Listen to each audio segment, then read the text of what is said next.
Quand vous faites vos préconisations et que vous êtes face aux clients, vous mettez dans la balance prix aussi cet aspect maintenance où vous ne faites que mesurer l'installation. On raisonne en coût global, donc on tient compte de l'investissement et de l'exploitation.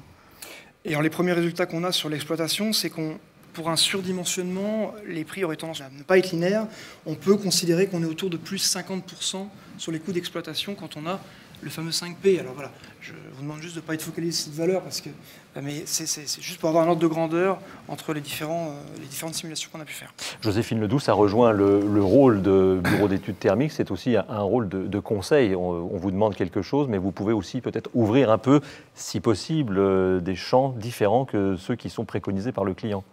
Absolument. On va y revenir quand on détaillera comment on calcule, mais c'est quand même notre rôle de bureau d'études à nous de faire un calcul au plus précis possible et qui va optimiser les installations. Sinon, on part sur un ratio au mètre carré et puis on se dit que voilà, on l'a surdimensionné, on n'aura pas de problème. Nous, notre rôle de bureau d'études, c'est qu'on est quand même là pour adapter la puissance aux besoins réels et pour rajouter aussi ma touche sur l'aspect coût, il faut prendre en compte la place qu'on a dans la chaufferie, le coût du mètre carré dans un bâtiment neuf aujourd'hui.